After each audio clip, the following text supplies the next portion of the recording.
Good evening, this is Lord Malachi coming at you through the internet for my first video that's not just a stream of my PlayStation 4 gameplay.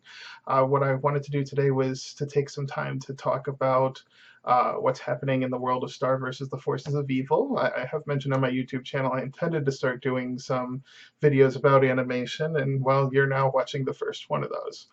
There's so much going on in the world of animation right now, but I'll get to that maybe at the end of it and talk about some other things I want to do. So tonight, I'm actually taking the time to do it while I'm wearing a pony shirt, which is obviously not related to Star Versus, but Rarity saying this is the worst possible thing pretty much sums up my thoughts on what's going on with Star versus the Forces of Evil right now.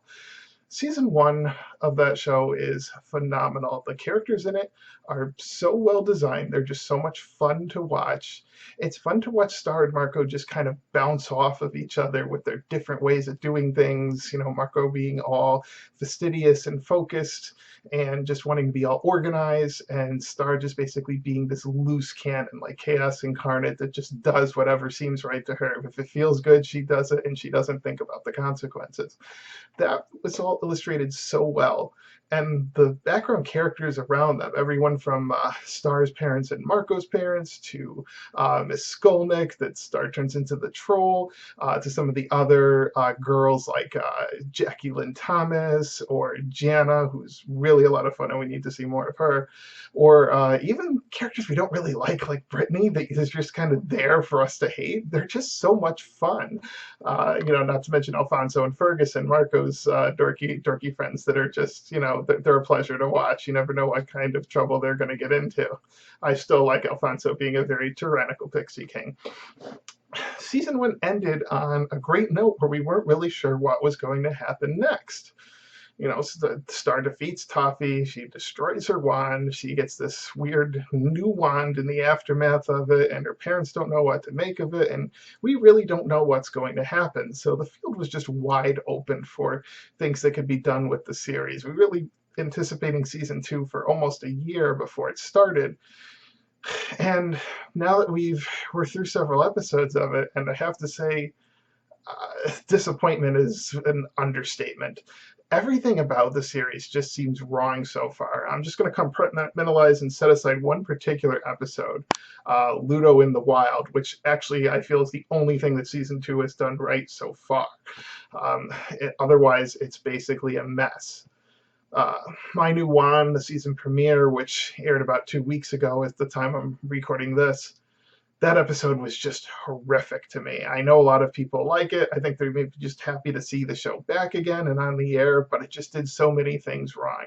And I'm going to try to address some of those right now so people can understand where I'm coming from. But my biggest problem with the entire second season so far is that Star has just been made to be stupid all of a sudden.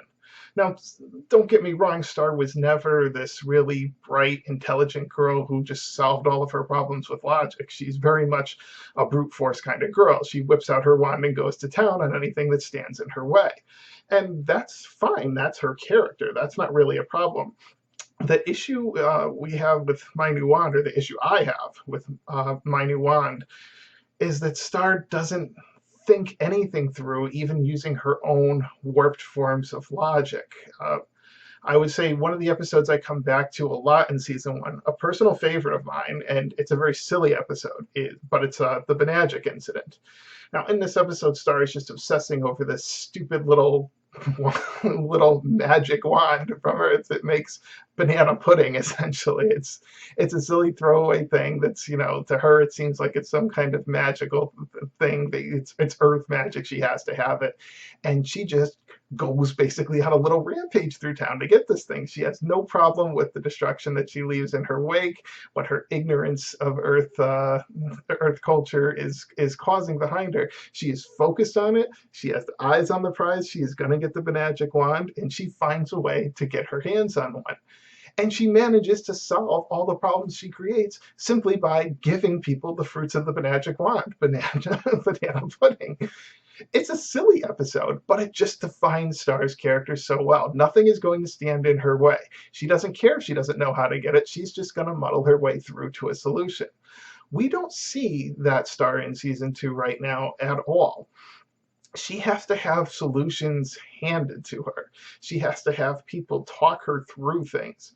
First, she gets hung up with Glossaric on his whole analogy of hobo pudding and the spoon he's stirring it with, and she won't even let him continue with that until he admits that it's a wand, not a spoon. All right, this is just a very childish thing. I would certainly never accuse Star of being a very mature girl, but this is really regressing for her. She's not this fixated on silly things. More importantly, her mother tries to spell it out for her more when Star actually goes to her mother, something she hates doing. She does not like asking her mother for advice, but she does it because she's desperate to get Marco out of her closet. She asks her mother for advice, and her mother tells her that she wants to dip down, as it says, create magic on her own without the use of the wand. She needs to give it her all. She needs to give it everything. And Star is shown to be so stupid in this episode that she literally takes everything in her room thinking it means all of her possessions and hurls it at the closet. This is just dumb. Star has never been a dumb person. She is not dumb. She is naive, she is impatient, and she is impulsive. Those things are fundamentals of her character, but she is not stupid. Maybe by our Earth book standards, because she can't identify who the first president of the United States was or when we fought the Battle of Gettysburg. But, what would Marco know about Union history aside from the little bit we saw in the Independence Day episode of season 1? So it's not really fair to judge her on those things. It's a culture clash. But she's definitely not a stupid person. She finds solutions on her own. And now she's just getting dumber and dumber. This is a theme that really continued into week number 2. We started off with Mr. Candle Cares, which was a Tom episode. I was having some high expectations for a Tom episode. With him returning, I thought maybe we would have the chance to see some interesting things come out of his character. With him, maybe we could follow up on what happened with the Blood Moon Ball and how he was going to try to win over Star. He uses a guidance counselor to try to con her into basically getting back together with him, which we never actually see. We see the guidance counselor tell her that she's going to be the Queen of Muni, but since when should Star need a guidance counselor to tell her that? Star even admits in season 1 that that's what she's preparing to do. That's what she's going to have to do. In fact, in the interdimensional field trip episode, she even tells Ms. Skolznick that she was born to lead, that's basically what she's going to do in life. And she's not afraid of it. Now, she isn't happy about becoming a queen. Even in season 1, we see that. She does not want to be her mother. She has mother issues. She doesn't want to sit on a throne all day. She would be bored to tears. She would literally cry and be bored to death. That's not something that she wants. Totally understandable given Star's character, and that was well written. Here, she's still afraid of that, and that's one of the few things this episode got right.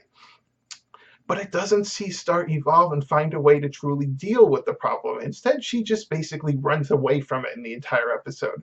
Again, if Tom is supposed to be using Mr. Candle to get Star to want to be with Tom again, it certainly doesn't even remotely work because Star basically runs off and decides to be a punk girl, I guess, at least by both Earth and Union standards. She calls her mother, who has shifted personality yet again. We saw in the early parts of season 1, she is basically the cold, unfeeling alpha bitch. She wants to mold her daughter into just a little pint-sized version of her, and so that Star will become the queen that her mother wants her to be. Then, at the end of the season, after the whole Storm the Castle incident and the destruction of Ludo's castle and her wand and the wand getting cleaved and all these things that are thrown at us really quickly, we see that Star's mother actually loves her, that she's concerned about what's going on, and she was worried for her daughter, she's worried for the Diaz's, and she wants to make sure that her daughter is okay. She doesn't just scold her and tell her to fall back in line and start acting like a queen in training. This was actually some character progression, and I was all for that. And we actually saw more of this in My New Wand, where, again, her mother is actually concerned when Star calls her. But now immediately, when Star calls her mother in Mr. Candle Cares, her mother basically rolls her eyes and is like, "What did you do this time?" And just tells her to basically fall in line. You're going to be a queen. This is what's expected of you, so get over it. Star immediately then decides to try to find a way of getting out of it by breaking some union law. Eventually, we learn that if you cut off a mermaid's tail, you can never be a queen, which is played for a cheap joke near the end of the episode. Why do we see the queen bouncing back and forth between these personalities? It doesn't make any sense. They need to pick a direction with her character. If she's going to be the rather stodgy, unfeeling, I want my daughter to be another version of me, I know what's best for her, yada yada, okay, fine. I mean, that's a reasonable direction to take the character. It sets up good conflict between Star and her mother, so I'm definitely okay with that. Having her be more supportive and caring is not a bad direction either, and it shows that the queen is actually human, or I guess human would be the better word to use, but it would definitely make her more of a sympathetic character and someone we'd want to see more of instead of someone that's just there for us to dislike. Here we're just ping-ponging between these two states, and I don't really know what to make of it. I can't nail down exactly what we're supposed to make of the Queen of Muni. Star's mother, just by going between these two extremes, does not really seem to have been written out. Is there a character Bible for her? Do we know how we're playing her, or is it just evolving between episodes or different writers? That's a major failing right there. The way Marco handles the situation also feels wrong. He finds out, of course, that Mr. Candle is basically a plant from Tom to try to get Star to get back together with him, as I previously discussed. Okay, fine. So Marco wants to do something about that. He wants to look out for his friend. Now, this shows that Marco really hasn't learned much from the Blood Moon Ball episode. Star's major complaint at the end of Blood Moon Ball is that she doesn't want Marco to fight her battles for her, that she can take care of herself. She knows how to deal with Tom. She doesn't need his help. Marco just needs to trust her that she will figure things out on her own. Marco never goes to Star with this information about what's going on with Tom and what he's trying to do. He just decides to roll up his sleeves and pretend that he's going out with Star to make Tom all pissed off and reveal himself. So there's a total live and don't learn here. If Marco is truly supposed to be her friend, and if their souls are supposed to have at least partially bonded in the whole Blood Moon Ball experience, they're definitely falling more and more out of sync. This also seems to contrast with the whatever it is that Star's written in her diary about Marco that she doesn't want Marco to see.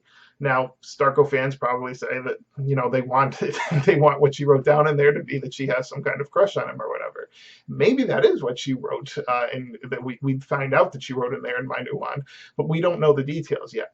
Personally, while I would like to see that, I'd like also to see a lot more of a three-dimensional picture there. I would like for Star to have written things about Marco that really piss her off because he's so different than her. But then he likes her. She likes him anyway because they're best friends, and maybe she does feel something more for him. We'll certainly find out in the long run. But it's important that we see more three-dimensionality with Star. We got that in season 1. We just aren't getting it in season 2. Eventually, Mr. Candle Cares devolves into this silly ping-pong match between Tom and Marco over whether Tom is going to destroy Marco or not. And Marco finally puts out there that, hey, you can destroy me if you want, but you're not going to be able to make Star want to date you because she does what she wants. This shouldn't have been something that was so hard for Tom to arrive at. This was not a big revelation by any means. Tom was not revealed to be a stupid character in season 1 either. He was a calculating one. He was definitely trying to manipulate Star into going to the Blood Moon Ball with him, in which he succeeded admirably on that front. But he just seems to have an obsession with Star. He doesn't seem to be stupid, and he should very well know that he can't manipulate Star, especially after what happened in Blood Moon Ball. But again, we're dealing with characters that are definitely living and not learning. The worst part of all is Red Belt. Red Belt is definitely the worst that the entire series has brought to us. It basically plays out like an episode of Regular Show or Teen Titans Go. I'm actually a big fan of both of those shows, and I love them, but I don't come to Star vs. the Forces of Evil looking for an episode of Regular Show or Teen Titans Go. Those shows specialized in an absurdist, warped kind of humor that kind of mix reality with this crazy stuff. Star is actually played differently. Now, there are plenty of crazy things that happen in the universe of Star versus the Forces of Evil, but that's generally explained by magic and dimension hopping. we don't really see those things happening here. This episode is not about magic, and it's not about dimension hopping. It actually takes place entirely just in the town of Echo Creek. Uh, I'm just going to address this first to get it out of the way. The little subplot about Star wanting to hang this poster in her room the Earth Girl way is just dreadful. It is the worst disservice that has been done to her character that I could possibly imagine. And if you don't understand, let me try to explain that for you and justify my opinion. All Star wants in this episode is a hammer to hang this poster up the Earth Girl way instead of using magic the Munian way. Okay, fine, makes sense. We do see her want to do things the Earth way sometimes. So she decides to go on a scavenger hunt through the whole house to find a hammer. Now, she doesn't ask anybody for it except for Marco at the beginning. She just decides to tear the house apart. It's quickly revealed, of course, that the Diazes don't happen to have a hammer in the house for whatever reason. That's not really the problem here. Star being obsessed with doing something that we saw that wide and clear in the Benagic incident. She was obsessed with getting that Benagic wand, and she's just the same here. She's obsessed with finding that hammer to hang up her poster. Okay, not a problem. That's actually a good part of the writing. It's about the only thing they do right with Star's character here. The problem with Star's character is that she gives up on her quest. She never gave up in the Benagic incident. When she tried to give up and Marco grows a beard, she had the whole almost like out-of-body experience with the laser puppy reminding her of who she is. We do not see Star give up. She is not a quitter. She is someone who finds a way to persevere, usually with brute force. Again, she is not someone who tackles most problems logically. She will magic her way to a solution. She is not afraid to punch and kick her way to a solution either if need be, and she'll certainly enlist Marco's help with that. This is not the case here whatsoever. She literally, about halfway through the episode, just crawls or falls to the bathroom floor and ends up just lying there with the laser puppies licking her face, saying that she gives up, that it's too hard, and that there's nothing that she can do because she can't find the silly hammer. It never occurs to her to go out of the house to find a hammer, to buy a hammer, or to ask anyone else for even a modicum of assistance. She just flat out gives up until Raphael literally tosses one into the room for her to find. This is such a major break in Star's character because Star's not someone who waits around for people to hand her the solutions. She does not wait for people to save her. She doesn't need people to save her. She certainly doesn't need other people to solve her problems for her. She will ask for help if she needs help, but she doesn't just lie down and die and say it's all over. About the only time we see her come close to that would be in St. Olga's Reform School for Wayward Princesses when Star goes down the laundry chute and Marco is left behind and captured. When she falls into the laundry room for about a moment there, she really does give up because she actually feels helpless because she's lost Marco now, her only ally in the school, and her other bestie, Ponyhead, is, in her little perfect princess trance. And it's only when Star literally breaks down and cries about Ponyhead not remembering who she is and losing Marco and that this is how it's all going to end, it somehow brings out that spunk in Ponyhead again, and her best friend is able to throw off the solitary confinement training. That's actually kind of good writing because it's a little bit dramatic. We see some changing in the characters. We see Ponyhead have her own little epiphany, and we see her pick Star up. She doesn't solve Star's problems, but she shows her friend that she's there for her and that she's back, and that Star actually did succeed in her main quest, which was to save Ponyhead, get her back to normal. And then the two of them then work together to break Marco out. That was good writing, but Star just basically lying down and giving up over something as stupid as a hammer makes no sense. Not when she was willing to persevere beyond belief to get the silly Benagic wand in season 1. That just isn't Star. And the fact that she has to be given a solution to her problem instead of fixing it on her own is just unacceptable. That's a kind of a recurring theme so far in season 2, and it's really bad. Star was I'm going to go back and say Star was a character who was a good, strong influence for girls. She solved her own problems. She wasn't afraid to kick butt. She was definitely assertive, but she could also be kind of sweet and cute too. There were many sides to her. But most importantly, she didn't need to wait around for anyone to rescue her. She even chastises Marco for trying to rescue her, saying she doesn't need a hero, she needs a friend. That's a good female empowerment thing. I think just about anyone can get behind that. She's not absurdly feminist, and that she's not a man hater, but she certainly isn't some helpless woman waiting for someone else to fix her problems for her. She goes out there and does it on her own. That's a great message for any kid, and it's definitely a great message for girls. It is not being done through any kind of male-oriented "your place is in the kitchen" kind of thing. I love that about the show. I don't feel that it's super feminist, that it turns me off, but I definitely don't feel that it is degrading to girls or putting gender expectations on them. Star actually defies gender expectations by being a tomboy, but yet at the same time also being very feminine. She is who she is, and she's proud of who she is, and she doesn't try to change herself for anyone else. End of little speech on that. So that said, Star's character in Red Belt this was an abortion of her character. I want to shake the writers and be like, how dare you put out this episode, because you damaged your main character in it, and it's just wrong. She deserves better.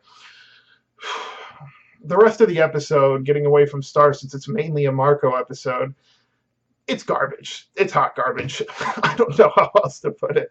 It is absolute trash. It is the silly, stupid episode that ruins characters. The sensei was shown to be a fairly wise character in season 1. He wasn't perfect, but he definitely was a mentor of sorts to Marco. He was able to help Marco with his emotional training, with the walking over the hot coals. Marco obviously feels like he's learned a lot from him, and rightly calls him sensei, because Marco felt that he had earned that title, and he was glad to be the man's student. In Red Belt, the man is shown to basically be a whiny mama's boy, someone who lives with his mother and only knows karate from a bunch of VHS tapes. He's a complete and total fraud, and he's just trying to impress girls and doesn't really care if he can't get any further, and he's really only a red belt, only a green belt like Marco, and can't advance any further. The rest of the episode breaks down into some hybrid between regular show and Teen Titans Go, where they end up fighting some guy to get the VHS tape that they need. I mean, it's just ridiculous, and it doesn't have a place in Star Versus. When there's weird fights and things in Star Versus, it's always because they're in another dimension, or one of Star's spells goes wrong, or they're fighting one of Ludo's monsters, and those things are just fine. This is just a silly thing on Earth that involves no magic or dimension hopping whatsoever, and it completely ruins the physics of the show, not to mention Sensei's character. And in the end, Marco basically earns his red belt because, well, he managed to watch a videotape. How stupid is that? It totally cheapens his achievements and how far he's gone, that just watching this videotape all of a sudden makes him capable of earning his red belt. And if the sensei only knows up through the green belt, and his red belt tape got stuck in the VCR, and so he's never found out what you need to become a red belt, then how in the world is Jeremy a black belt? Someone who's been going to there for just as long, because she sure as heck shouldn't have been able to get it from Sensei if Sensei only knows up to green belt. That's a major hole in the series there whatsoever. But the bottom line is that the series is not getting better. In fact, it's getting horrifically worse since it's premiered. It is late Monday night, early Tuesday. I haven't watched episode 3 yet, but I haven't heard good things about it, and I definitely will do another video after I watch those. But my main concern is that no one involved with the production of the show seems to be realizing that something is majorly off with the characters. We have Darren Nefsey is the creator of it. It's her baby, and she should be careful with Star. She has a good team under her. We saw how great they did in season 1. And these episodes in season 2 that I'm complaining about are written by people who wrote some of the best episodes in season 1. So it's not like a bunch of new writers came in and completely screwed up the show. The writers themselves seems to have lost touch with who these characters really are, and they're now just going for cheap laughs, which is a real problem. We deserve better than that, and Star and Marco deserve better than that. They seem to be pushing the whole Starco angle, which is definitely a mistake. Now, I love my Starco just as much as any other fan out there. And anybody with two brain cells to rub together knows that Star and Marco are eventually going to get together and have this beautiful little romantic thing. But it should be a long way off. Okay, Star and Marco are the new Kim and Ron. It's like Kim and Ron 10 years 10 years later. We all know they're going to get together, but that should be an eventuality, and certainly nothing that should be rushed into.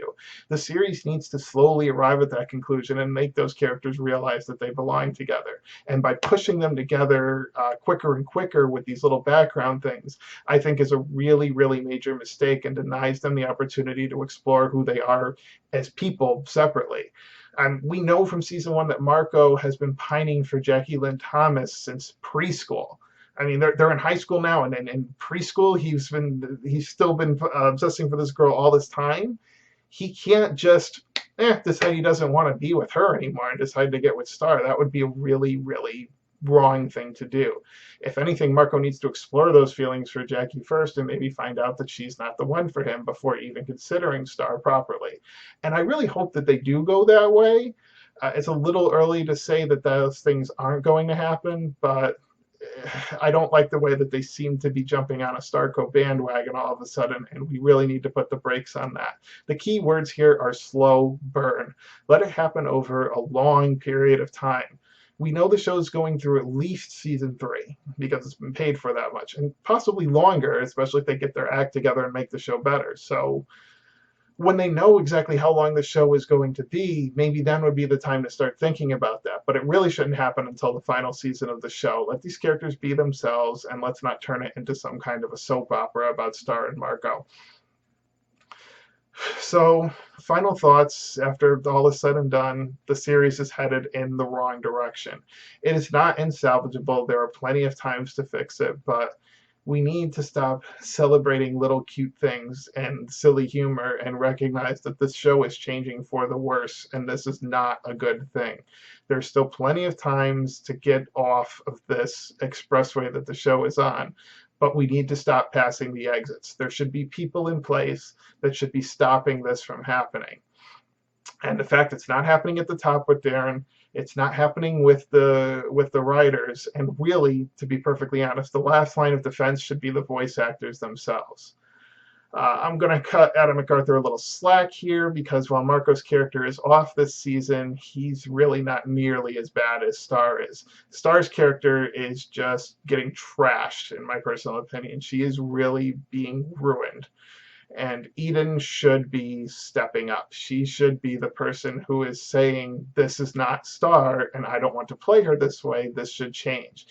She should recognize that some of the things that Star is doing, her actions and her words, just the way she's behaving, do not make her a good role model for girls. She should be the last line of defense as the embodiment of that character and saying, no, I'm not going to do this. We need to go back and do a rewrite. Now, I'm not going to rake her over the coals any more than just say that she should be stepping up and saying, no, I'm not her manager. I'm not her boss. I don't have to pay her bills. So, I've done things at work in my time that I strongly disagreed with and felt that we shouldn't do because at the end of the day, it was do it or be fired. And she could very well be in that situation as well.